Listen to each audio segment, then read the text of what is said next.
Which one of y'all pumped Toya's head up? Because the only word I can think of for her is trash.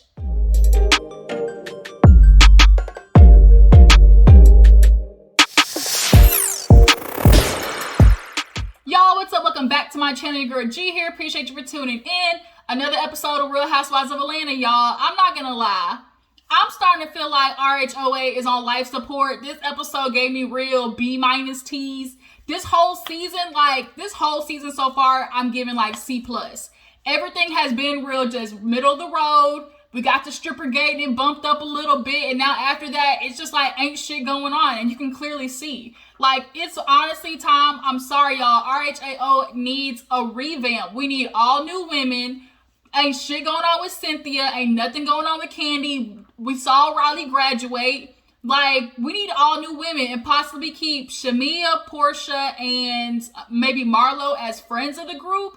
But that's it, y'all. I'm just ready for some new girls. Like, drop down in the comments. How do y'all feel? Who do y'all think should just maybe be kept as friends? And are y'all ready just for some all new girls all together? But yeah, so let's go ahead and get into this episode. It really wasn't that much going on, so this is probably going to be a shorter review.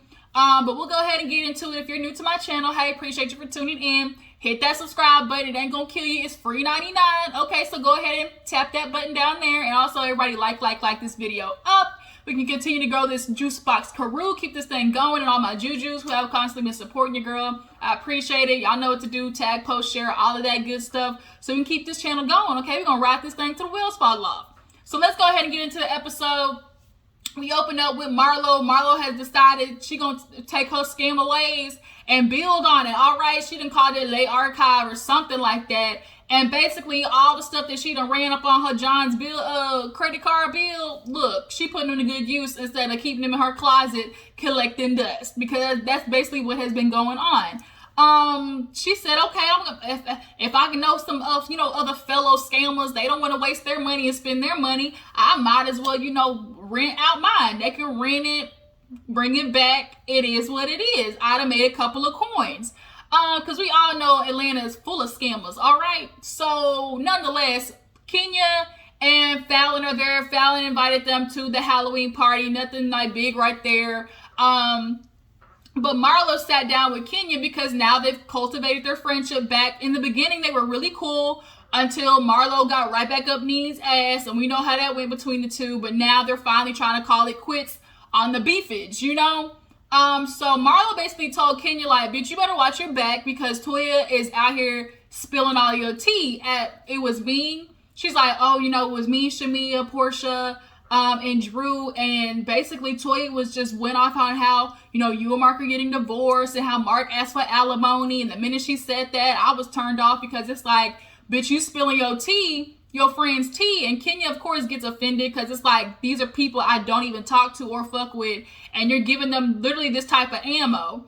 And now Kenya's looking like, now I know who I can't trust. I'm already a private person, and for her to do that, I gotta keep my good eye on that bitch, period. And after watching this episode with Toya, I was already turned off. But it's like, bitch, now garbage. Throw her away. Do not bring her back. Bravo. Enough is enough.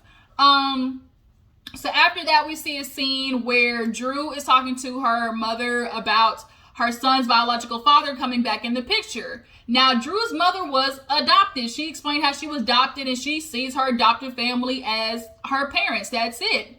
And Drew understands that, but at the end of the day, like, as a child who has a biological father or adopted or whatever it may be, like, there's always that little interest of, like, where I come from as far as it comes for like, adoptive situations. But when it's, like, a child and a biological father that's maybe not in the picture or whatever, there's always still going to be, like, that little thing, even though you have maybe a male figure in your life that takes that father's spot.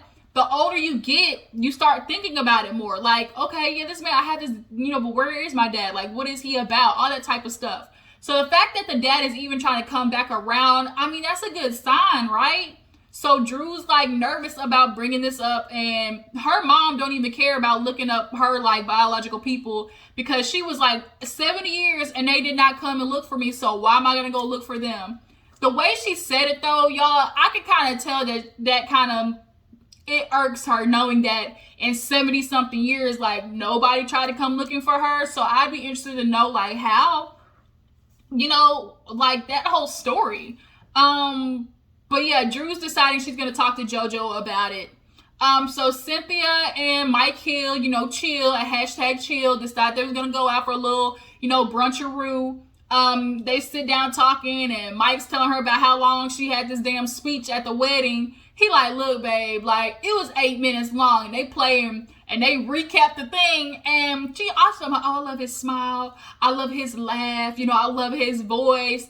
And it's like, Cynthia, like the whole point of vows is not to sit there and talk about everything you love about the person. All it is simply saying, you know, oh, I was lost, but now I'm found. I have this person, yada, yada, boom, that's it. Like, we don't need you to tell us everything. So she was like, oh my God, you know, I just love you so much. He's like, oh, you know, that's okay.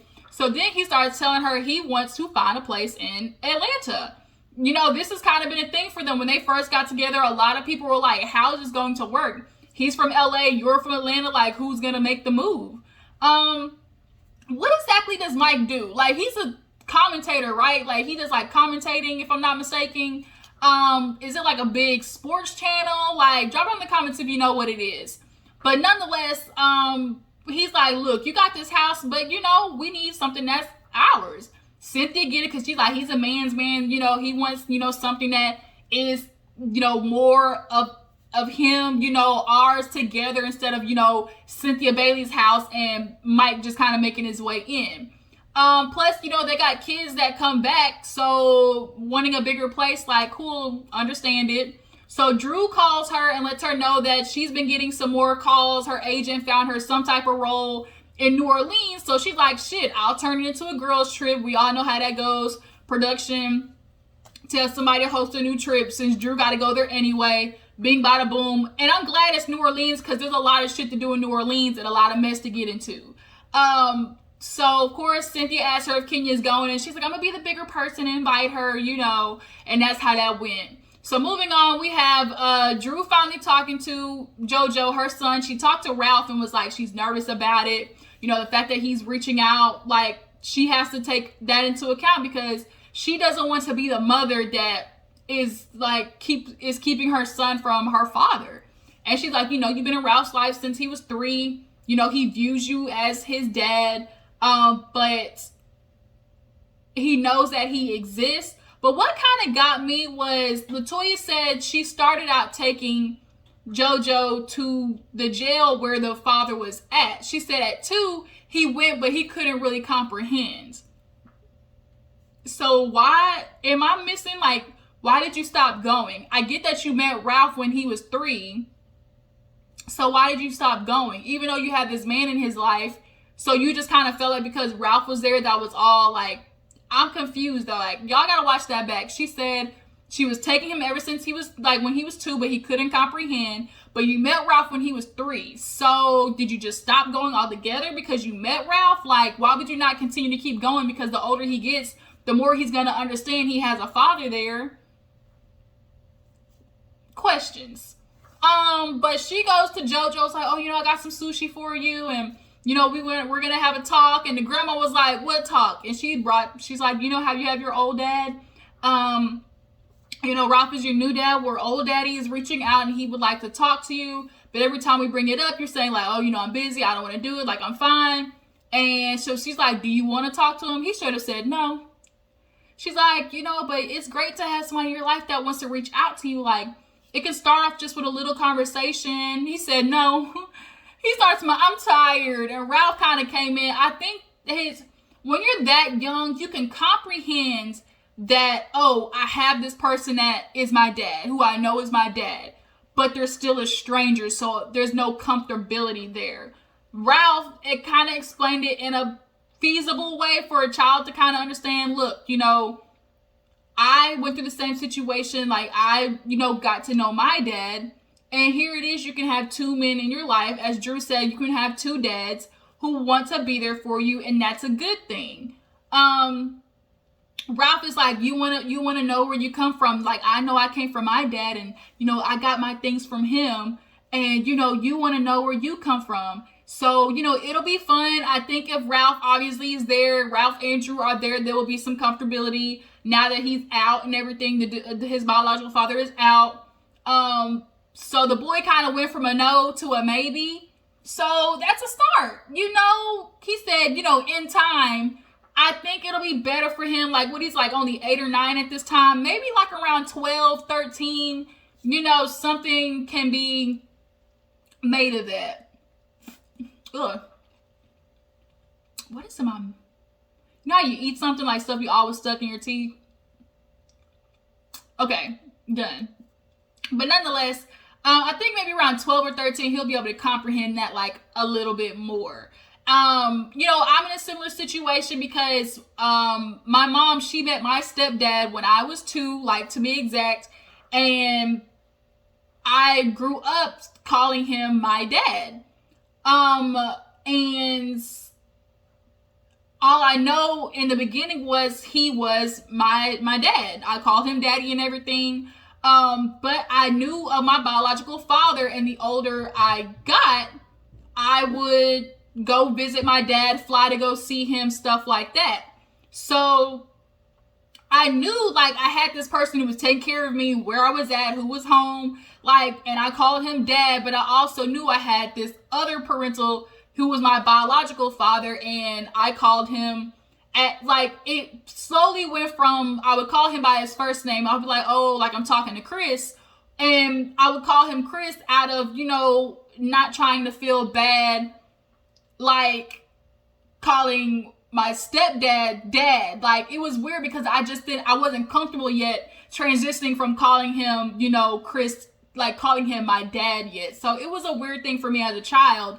But the older I got and the more time I spent with him, you know, that is my dad. I call one, you know, daddy or dad, and I call the other one like pops sometimes. Like, I just kind of have different names for both of them. So I get there's a confusion there. But the older he gets, as long as Drew can help facilitate that and maybe be in the room to help him feel more comfortable, I think there could be some growth there. So after that is the party. You know, Fallyn did a great job decorating the front part of it. You know, it looked real good. Had a little haunted house situation in there. Everybody walked in, got scared by the little, you know, the spooky man, the boogeyman. And Fallyn was dressed to the nines. Like, she looked really good. Too good for this party, though. Like, bitch, you said come dress up. Like, this was a dress up party. I wish there was like more people, like, or at least more activities to do, like where they were just supposed to sit there, drink, and look at each other. Fallyn, like, this was your moment. Like, you should have invited at least like maybe family, like something, maybe some of your girlfriends. Like, I just kind of feel like this was a real missed opportunity for Fallyn. Because in the beginning, like, I actually genuinely liked her, because when Toya tried to throw some shade at her, like, she was giving it right back. So I feel like Fallyn had the potential. But she definitely showed up though at the end of the episode, because Toya was playing with her. She said, bitch, I'm with the shits. So everybody's coming in. Cynthia's like hand sanitizer. Candy came as a cheetah. Drew came in as, was she a cat, or like what was she, a puma? I don't know what it was. But they're all sitting down, chit-chatting everything, and Shamia came as an astronaut. And then as they're talking, Kenya comes in, and literally everybody's reaction was like, bitch, like, I thought we got over this. Like, I thought we knew. And Kenya like walking, it was like, bitch, come on now. Like, this is so 2015. Like, everybody knows, just dodo bird, okay? So they're all sitting down, and guess what the swamp drags in? It's Toya, looking like a dead mermaid, and she comes in and says hi to everyone. What were they talking about before that? They were talking about something at the table before Toya's dead mermaid ass came in. I forgot what they were talking about at the table. But nonetheless, Toya comes in and starts talking real smack, cash money shit immediately. Oh, girl, this is a real nice house. You know, I love how you decorated it. And she's like, oh, you know, thank you. She said, well, this is what a 65-year-old gets you. Everybody said, really, bitch? Like, how you gonna throw a compliment and shade in the same goddamn thing? So she turns to Drew's like, Drew is real good that even though we disagree, like, we cool sometimes. Like, you went to my house after. And Drew basically kind of explained the only reason why is because she dropped her off at her house because she got too drunk at Portia's. Like, because she got real lit. So the girl was like, Toya was like, well, where's the drinks at? Somebody get me a drink. And Fallyn's like, go help yourself. They're over there. She said, well, all this big ass house, like, I'm not moving. Like, shouldn't it be a maid or something? I'm not doing it like somebody. And it's like, bitch, first of all, a maid and an assistant and a servant, two totally different things. Like she said, only broke people act like that. So she got up. She's like, I got it for you. She gets the drink, sets down. Everybody takes a shot.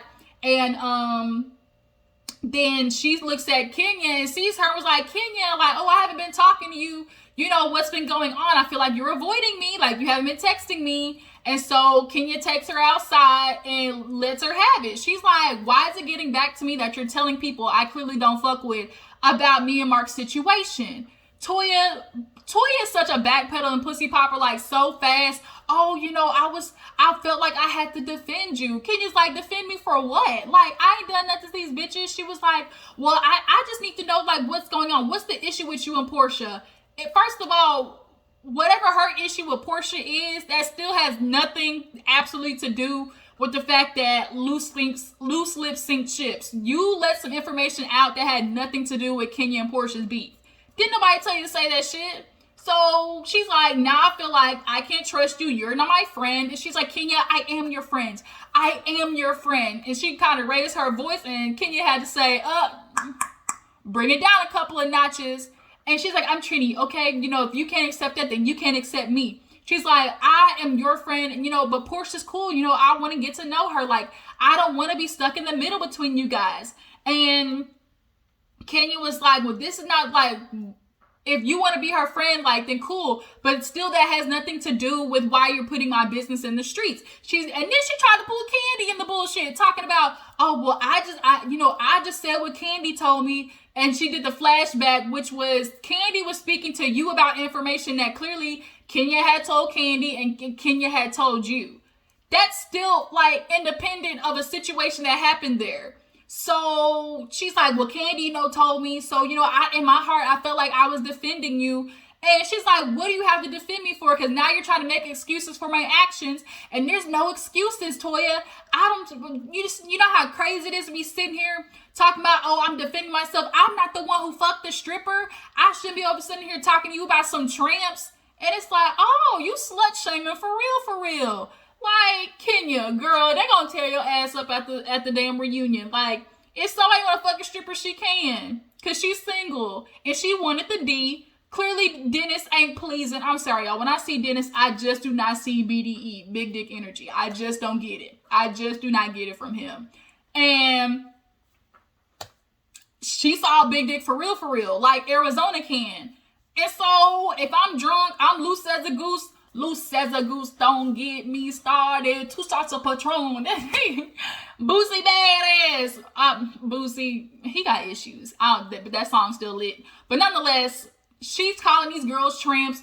And Toya starts laughing. Like, in the middle of the conversation, Toya, I think, does this thing where she tries to, like, make people laugh to, like, get the heat off of her. But it just pisses people off even more. So Kenya goes back in. Portia's there. And she sees Portia. She's like, oh, this is boring. Like, walk me out. It was boring. I'm sorry, Fallyn. Like, I need you to fix that. Like, that was a missed opportunity for real. But as far as Portia's outfit goes, she revealed, the Bravo's chat room that she has. She was saying that she was supposed to come as Cardi B and WAP. But the ponytail that was like the chain link ponytail, it wasn't ready. So that's why she couldn't do the whole thing. But she posted a picture, I think. So Portia walks Toya out and Toya lets her know, like, Kenya's mad. She's upset. And she's like, I would assume that. And she was like, I don't know what it is. Like, what is it between you two?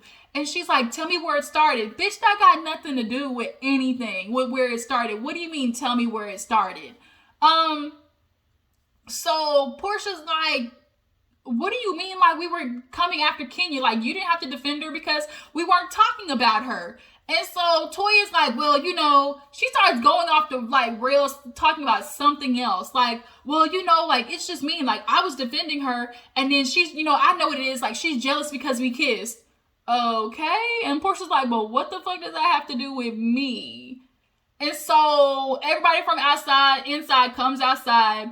Fallyn sits down and Toya's like, oh, just the energy. Like, it's just way off. And Fallon's like, well, maybe the energy's off because the way you walked in was hella rude. Talking about my husband. So that's where the energy's off. So Toya gets up, tries to go to her car. And she's going off. And she's talking about, this ain't even your house. This ain't in your name or something like that. And Fallon's like, girl, by 31, I gave birth to 3 boys. I was like, I'm confused what that has to do with anything. But okay. So then Toya's in her car. She's like, but 3 baby daddies? I was like, not 3 baby daddies. And 3 baby daddies, Fallyn? Like, okay. By 31, okay. I mean, I guess, is there some truth to what Toya's saying? The shit's still rude, though. But nonetheless, she's talking about that. She's like, close your mouth, hoe. Sitting there, she said, trying to like take in balls with your bags under your eyes. I said, damn, everybody's literally watching Toya show her ass. Kenya talking about, oh, I do regret not checking her. Bitch, you know you wasn't going to check her. Like, shut up. You was going to get some popcorn, sit back and watch the show. So now that Toya's going off, everybody's like, well, damn, like, she really being ham. You can't disrespect. It's different when you're disrespecting people out. But when you, like, disrespect people in their own home, like, it just magnifies everything times 3. So now Fallyn is getting lit. She's trying to go after her, and production is pulling her back. There's Candy and Candy and Shamia and all them on the inside. And they're like, listen, like, wait a minute, you hear that? Then out of nowhere, you see Road Runner come by, just running for it, y'all. She was running like a track star. She came by and got in the garage and grabbed a golf club, y'all. Not PGA. Is that PGA? I think it's PGA. Grabbed the golf club, okay, and was ready to go out there. And they was like, no, Toya's leaving. Like, that's it. So everybody's like, well, I guess that's the end of the party. Like, I was expecting, like, because she has a big ass house, like, I was expecting, like, a little something. But it ended, you know, with somebody getting ready to get a golf club to the head, or at least to the car. She was gonna hit something. But yeah, that was pretty much the episode, y'all. It wasn't too much. It really wasn't. I'm hoping next week when they go to New Orleans, something else, like, I don't know. Like, I'm just ready for the season to be over, honestly. So y'all tell me what you think about the episode. Would y'all have ran after Toya when she got popped? If y'all were Fallyn, would y'all have popped Toya? How do you guys feel about Marlo and Kenya's friendship? Do you feel like it's genuine? I feel like it's a little bit of both. I feel like they do genuinely want to get over the mess that they were doing and be cordial, but I also feel like they both know the benefits of them being cool with each other. Like, Kenya understands the benefit of hanging out with Marlo. Because Marlo, whoever she's with at the time, she backs. Like, that's just what it is. Which is why Nene always kept her in her ass all the time. But yeah, that's pretty much it. I'm going to sit here and go watch Married to Medicine. I'll come right back and talk to you guys. All right. Y'all know what to do. Like, subscribe, tag, post, share, all that good shit. And I will catch you guys in the next video. Deuces.